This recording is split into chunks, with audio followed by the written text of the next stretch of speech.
upenyu iyo upenyu ausinyore regansi yondi nyore chikepisha achina kureruka seshisha kuti vamwe madofo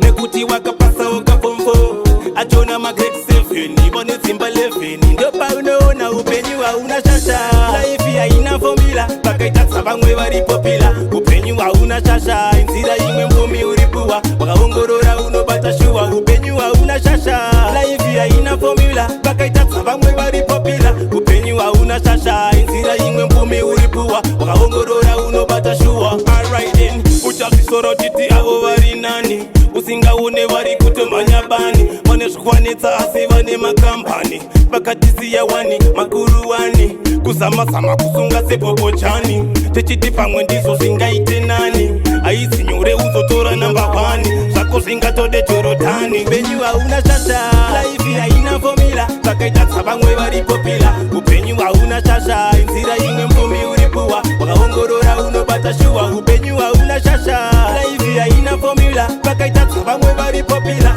upenyu hauna shasha inzira imwe mbumi uripuwa wakaongorora unobata shuwa vakuru vakati upenyu inhava yebenzi vari kupomba vakatopfeka kemenzi vamwe vari kufa vachema seya mapenzi pasi pano hapana ripefekta ari kumusoro nditenzi anozviti yakagona zvese ndiyani simusa roko chiti pane vamwe uri nani zvinenge zvichiramba asi tese nemaplani ndopaunoona kuti yatori mawani varipo vataitarisa tichiti ndivo vakazvikwanisa asi vakaparara takatarisa vakutotibira ndo mapurisa itai zvenyu wasiziva upenyu itya zvekumba kwenyu vamwe uchaseva nemunyu ndo zviripo pamenyu nyangwe wakadzidza vanogona kutokundwa nedofo dofo rine dzima nemotikari fofo vakadzi 44 apa akakumira gredi haana kusvika fomfo upenyu unochinja asi uzazowanza chininja uchizvita tsotsi musoro une chinja handisi kureva mwana wamaizija asi upenyu hauna shasha ungazoita hasha kumwe uri baba kumwe kwacho iwe utori mukwasha asi usazvise anda presha geza njimukundiya vamwe vachitogeza negesha tenda mwari wapepuka